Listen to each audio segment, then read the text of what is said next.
Let's get to the money. Let's get to the money. Let's get to the motherfucking money.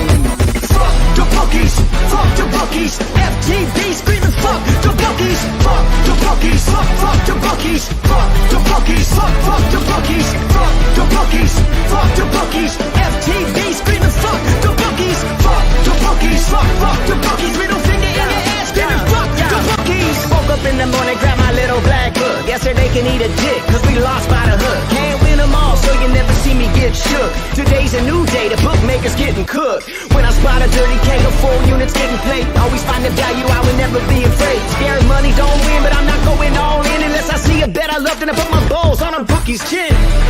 Let it all soak in, doubling my bread, winning money with my friends. If you got the itch and you wanna go big, follow Sharpie bets and you gon' really fucking win. This is not financial advice, it's entertainment. But if I find the right price, believe I'm parlaying it. You can see my spreadsheet, I'm winning, not just saying it.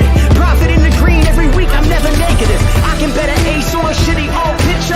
Pick the right spots cause I'm the K-pop whisperer. Shut up when I speak until you finally get the picture. I'm the best in the world, tell me you getting richer. Fuck the bookies, fuck the bookies. FTV screaming fuck the bookies, fuck the bookies, fuck the bookies, fuck the bookies, fuck the bookies, fuck the bookies, fuck the bookies. FTV screaming fuck the bookies, fuck the bookies, fuck the bookies. Middle finger in the air screaming fuck the bookies.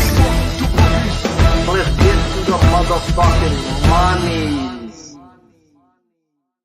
Get to the motherfucking money. Shout out to the chat. Smash the like if you haven't, and you already know the drill. Welcome to the Balking Dead, where there is no sleep for the wicked, guys. If you haven't already, go on over to Prize Picks, use that promo code PUBSPORTS and get yourself a match deposit up to $100, minimum deposit of $25. So go do us a favor, do you a favor, and use that promo code PUBSPORTS. If you're in Twitter world, hit the link. This video will end shortly. And if you're in the chat and you're here, you've been fucking eating all year with Sharpie's bets, guys. At the end of the day, we keep fucking the bookies in the eye hole, and we just are getting better and better. We are hitting over 72% on our last 30 Dirty K, 65% on the year, and in our September challenge to make $1,000 off of low volume bets. We are 5 wins, 2 losses with a positive $295. So at the end of the day, guys, we just keep rolling. We will not press our action. We will just take what the bookies give us, guys. At the end of the day, we are here to talk about K-props, my favorite thing in the world, pitching, guys. So let's get to the monies. I see the chat is fucking rocking.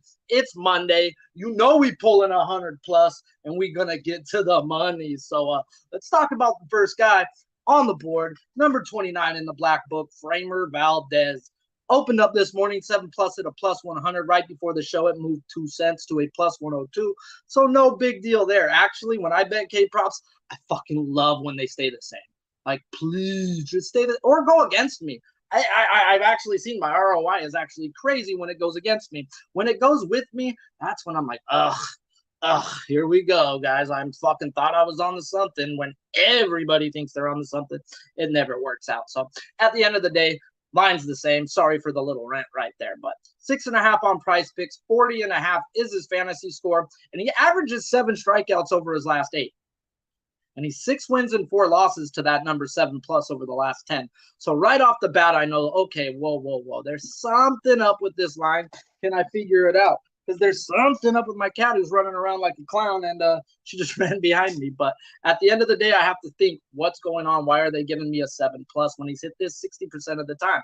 Well, I think I could figure it out. And when I dig through it, he averages 10.4 K per 9 at home and only 7.2 on the road. He strikes out 8 lefties per 9 compared to an 8.7 K per 9 from the right-handed side. And what are we looking at? 5 left-handed projected with 4 right-handed bats, guys. So right there, the math isn't going to add up to him. So let's dig through these numbers. And 29 in the black book. So like I said, he's averaging 7 strikeouts in his last 8 games, and we're getting a 7+ at even money.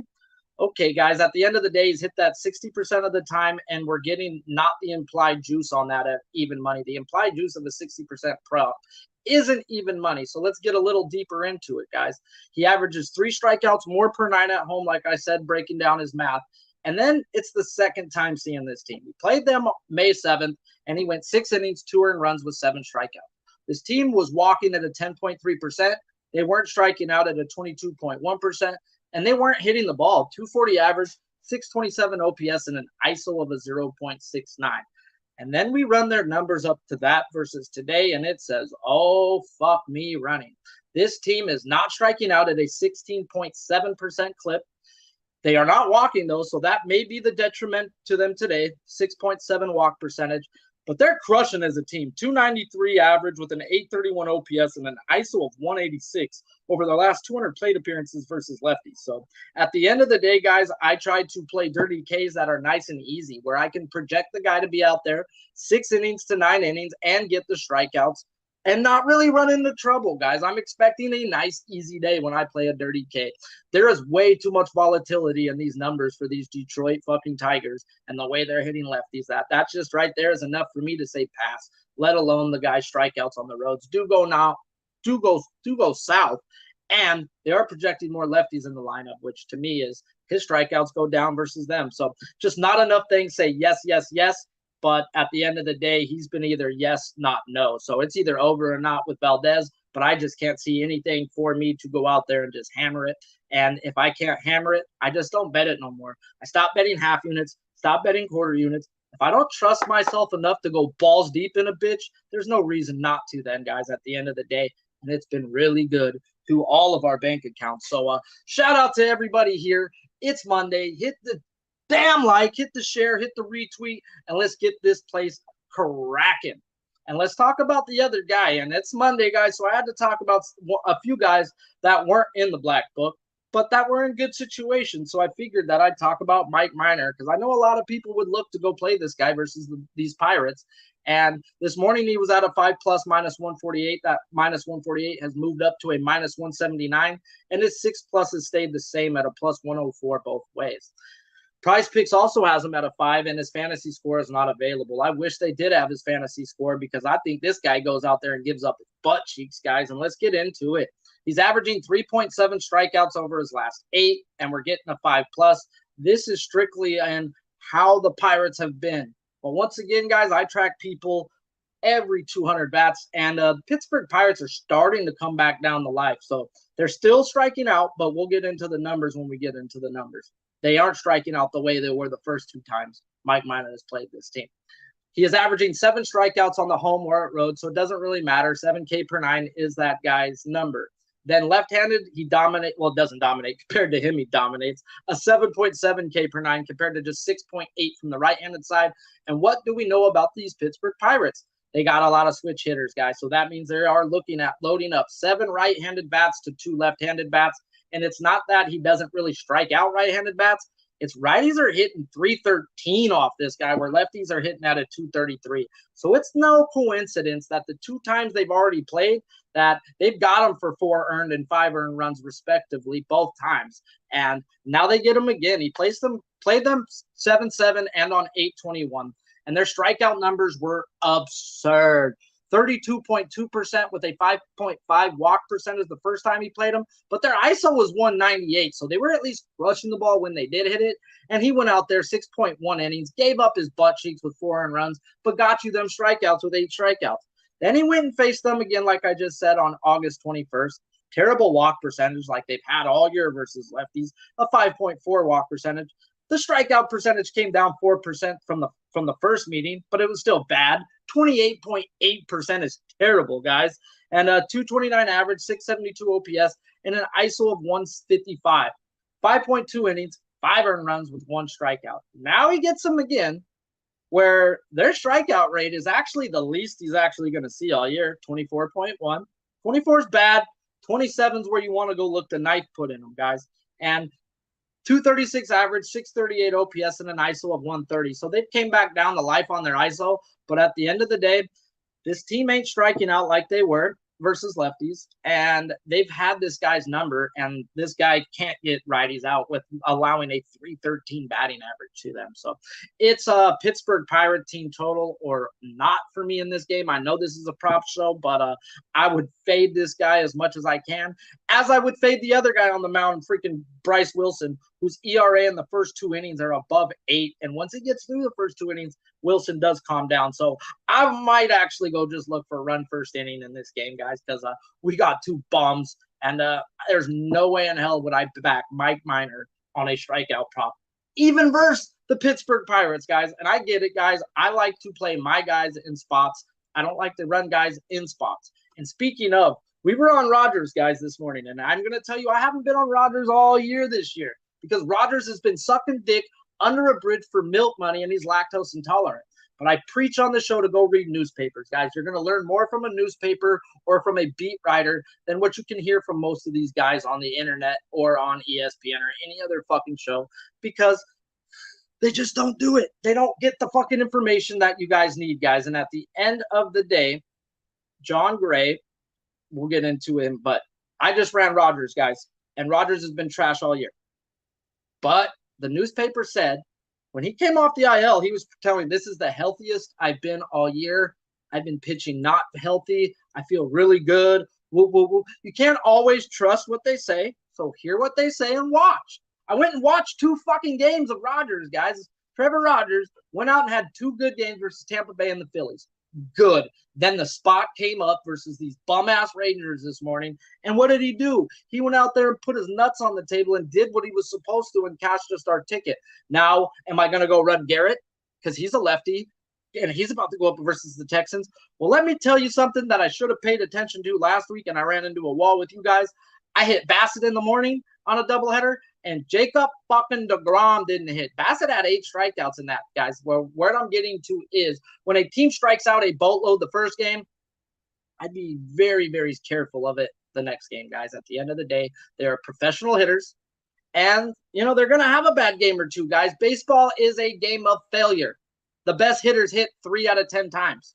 Like, at the end of the day, that's a whole lot of failing in there, guys. So I don't expect them to flail and miss as many times as they did versus Rodgers, and then to back it up in the same day versus another lefty, guys. It's just be very careful running Garrett, in my opinion. Now, let's get to the third guy. And shout out to the chat. Almost 50 live. Nowhere near 50 likes. Smash the damn like if you haven't. Come on now. Let's go. And I'm going to hopefully save you some fucking money right here. And hopefully win you some money if they allow you to bet an under. And I hate betting unders. I don't like betting unders. And I mean, can this guy hit his K-prop today? Because where they put it at, he's going to have to strike out fucking every fucking batter. So I don't know. I would say no. At the end of the day, guys, John Gray is facing these Marlins in the second game of the doubleheader. 8+ is at plus 114 to his over. And they haven't let me look at his under over yet because I will smack that under, guys. And I just have to. Let's get into it. John Gray at the Marlins. Nothing on Prize Picks, Fantasy Score, or his strikeout props. And I get it. Their strikeout props should not be offered to this guy right now. And let's talk about it. He does average 12.7 K per 9 at home compared to 9 on the road. Don't pay attention to that math. The guy's only played 32 innings at home compared to 70+ on the road. So his little home road splits can be very deceiving. He's at least averaging a strikeout per inning, and that's where you should look at. And if this was a guy who wasn't coming off the IL, and what we're about to talk about, this is a fucking smash spot for John Gray in this, guys. But we'll get into it. Why not? Left-handed, 9.2 K per 9. Right-handed, he strikes out 11 K per 9. And they are projected an all right-handed lineup. Now, if that's what they put, and if they would have put like a 4, I would have played John Gray. Whoa, what do you mean you want to put a 4 with John Gray? John Gray strikes out everybody. Let's get into it, guys. John Gray, number 34 in the black book. Do not bet on this man today. Please. Not at no 8+, no over. Please. Can't do it, guys. Let me talk about it. The spot looks great. He's going up against the team striking out 28% of the time, not fucking hitting, 228 with a 212 average, 603 OPS. Oh, they're not fucking walking either. So any which way you want to look, everything says John Gray going to put his dick on the table, guys. But he got hurt August 1st. He didn't throw off the fucking mound till September 1st. He didn't take a rehab outing. And how the fuck long is he going to pitch? This guy's definitely on a pitch limit, definitely on an innings limit. I don't think he goes past 50 fucking pitches today. And yeah, I'm not betting nothing over than a 4 on a guy that I can't see going more than 50 pitches. So at the end of the day, this guy hasn't fucking pitched in a game since August 1st, whether be it major leagues or minors. How the fuck are you going to bet a guy's average, which is that high? That's what he was doing before he got hurt. Dude, please be very careful betting an 8+, guys. He's going to have to strike out every fucking person to get to that in the amount of pitches that I see him pitching today, guys. There's no way they can let this guy go a full pull, in my opinion, with throwing not a bullpen, not off a mound for a whole month. Not until the 1st of September is when he got any mound work. Oh, fuck no. You will not see none of my money on that over. And I doubt they'll even let me get to the under once I get to it, guys, because, yeah, my book's not the best. My book's not the best. So at the end of the day, they're offering you it in the props builder to where you can't bet unders on it yet. So please just be very careful betting that dude's over today. That's all I can ask. I can warn you. I can't make your bets, but that's okay. I'm not here for that. Let's get into what a lot of people actually like to talk about, which is the Toronto Blue Jays. And I mean, I guess that means we have a lot of Canadian people here, but let's talk about Jose Berrios. And he was at a 4+ minus 179 and 5+ at plus 122, 27.5 on Prize Picks. And yeah, at the end of the day, 7 wins, 3 losses to that number 4+, but it is at a minus 180. So who's even going to look to bet that, right? 5+ is at plus 122, where he's 6 wins, 4 losses to that number over his last 10 games. Well, I'm going to tell you this about this guy. If you don't already know, yes, he's averaging 4.5 over his last 8, but he's different. Home road, and it's for a reason, and we'll get into that reason. He averages 9.2 strikeouts per 9 at home compared to 6.7 on the road. Even his ERA is at a 4.28 at home compared to a 6.20 on the road. 4.28 ain't great, but 6.19 is trash. But 4.5 at the end of the day, guys, is allowing 3 runs in 6 innings. So when you see something in the 4.28s, put that into perspective. It isn't as bad as the number may sound, 4.28. Like, oh, God, that guy's sucking dick under a bitch. Well, guys, that just means he's going 6 innings, giving up 3 runs. And is that really bad? Because that's considered a quality start. But the dude was ass most of the year. So let's not stick up for him. But we'll get into why he's better at home than on the road. 6.7 strikeout per 9 on the road compared to 9.2 at home. And he strikes out righties way more than lefties. And that's another thing we've always talked about on this show. Righties are at a strikeout per inning, 9 per 9, and a 7.2 to the left-handed side. It's not just that he can't strike out lefties, guys. And we'll talk about that when we break down this guy that's not in the black book. And this is one guy I hate to bet on. He's averaging 2.5 more strikeouts at home because teams can't send the full lineup to Canada if you're not COVID vaxxed, guys. So he's seeing a lot of weak, depleted teams in Canada, which is actually, you got to take that into your capping and understand that when they play in Toronto, probably should look at that type of stuff, guys. But there's a little more than to be looking at. They are projected 5 right-handed, 4 left-handed, but let's dig into it. He allows right-handers to hit 270 while lefties hit a whopping 300. So he can't fucking strike them out. And then they hit him for a 300. Taking the fact, guys, that this is the second time facing them. He played them July 1st. He went 5.5 innings, 2 earned runs with 3 strikeouts. This guy, to me, is always lineup dependable before I even look at first it's the numbers. The numbers say yes, then I've got to wait for the lineup. This ain't no guy you can be betting before the lineup comes out. And if you're looking to go bet Berrios, I would say go check out the lineup from 7-1. Compare it to today's lineup. And I would need 6 left-handed bats and 2 new people in that lineup for me to even fucking play them. And I know I won't get that at the end of the day. They're very analytical over with the Rays. And I would need 6 right-handed bats, my bad, and not lefties because he can't strike out lefties. I would need 6 right-handed bats, and I would need 2 new bats in that lineup compared to the one from 7-1. I want new people in this to take advantage of them with Berrios, and you tend to get that when you're in Canada. So compare the lineup to that lineup, and then you can go from there.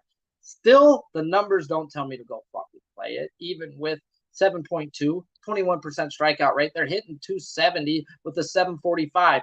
He had 3 strikeouts the first time he played them, and the numbers said smash them bitches, guys. They were striking out 28.2%, walking at a league average, and they weren't hitting the ball with an ISO of a 0.94 and a 236 average. So if you couldn't do it when it was supposed to be easy, how are you supposed to do it now? Well, because it might be actually easier, even though the numbers don't say so. So take the lineup from 7-1 when he was on the road and compare it to the actual lineup when they put it out today and see what's different. And see if the Rays are able to field the same team, guys, because a lot of the teams aren't able to, and that's where Berrios is capitalizing on at home. So we got 2 people left to talk about, and one of them is going to be dirty as long as the lineup says so. So let's get into Chris Bassitt, Spencer Strider, but I'm going to have to wait on a lineup before I shoot my arrow, guys. So let's talk about Chris Bassitt. Opened up at a 6+ -150, got juiced to the 233, so ain't nobody betting that no more. And his 7+ went from a -130 to a -104. He's hit that 6+ 4 out of 6 times over his last 10 games, and 7+, 3 wins, 7 losses over his last 10 games. So neither one of that would have told you to play it. Neither does his average, where he's only averaging 4.8 strikeouts per 9 over his last 8 games. So a little fishy. I mean, for the wrong ways. Like they're asking for under money and people are giving him over money. So let's talk about it. He averages the same K per 9 at home road, 8.6 K per 9, but he does strike out lefties 9.8 K per 9 compared to righties at a 7.7, and they are projecting 6 right-handed, 3 left-handed. Number 21 in the black book, guys. I don't get it. The line seems like they're asking and begging you to bet the under, but yet everybody's been betting the over, and they got them for the over. So 7+ -130 is where it was at this morning to a -104. He's only hit that 30% of the time. So if you're just strictly going to go off of those numbers, you're going to be like, oh, wait, no. Well, I can't get to the over with 6 right-handed bats projected in the lineup, even though this numbers say that there is a chance this guy can go out there and get 6-7, but the volatility in it says that he can get his ass pounded while getting that 6-7. So I'm not trying to get involved here.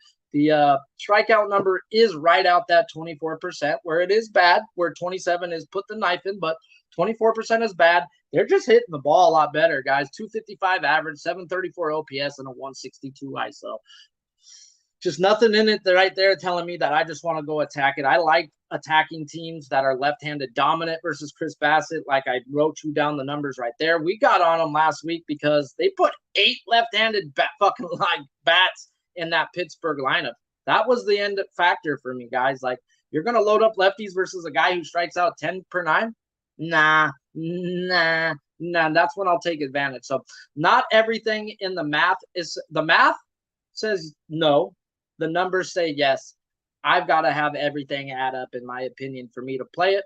So it's an easy pass, guys. I've gotten to the point to where I don't play it unless it says bang, da bang, da boogie, boogie, boogie, da bang, da bang, boom. Shout out to the motherfucking chat. 60 live, only 30 likes. Damn. I just win too much that I don't get likes anymore. That's like bad. Damn. All right.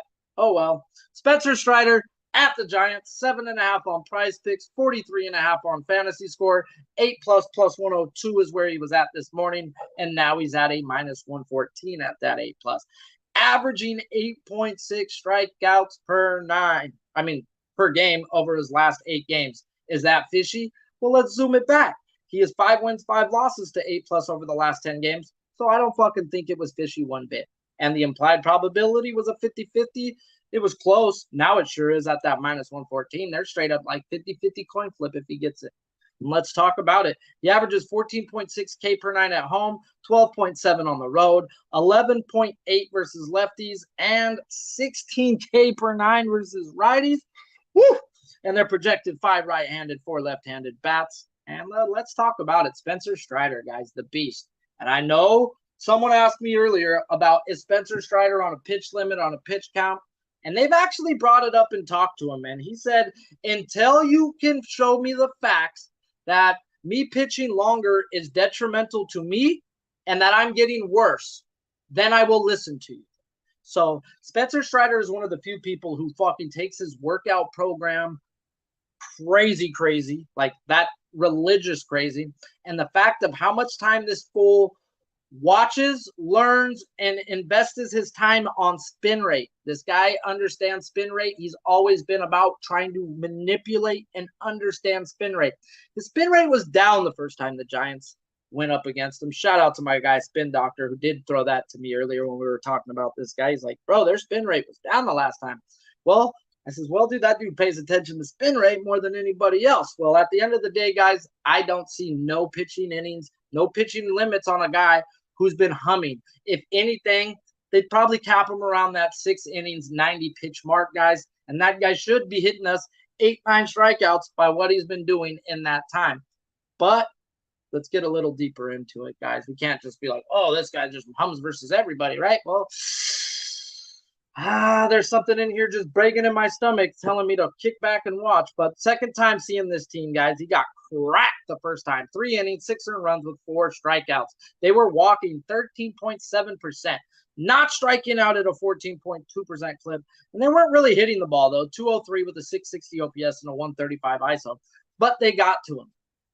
Now let's talk about now. Now they're walking at a 9.7% clip. They are striking out 26.8%. Bad. You don't want to be striking out like that versus the old Spencer Strider now, do you? 247 average, 750 OPS, and a 171 ISO. So they're actually hitting the ball a lot better than the last time they seen him, but they're striking out a lot more than the last time they seen him. So a little bit misconstruing looking at it like that. So got to get a little deeper, right? All right, well, let's talk about it. Well, the only thing giving me pause right now, besides needing, if I get 6 right-handed bats, I think I can take back of the pause. But there is something giving me pause, and I got to talk about it. At the end of the day, I keep track of these guys in my black book for a reason, and to look at things like this. And I preach walk percentage means more than strikeout percentage.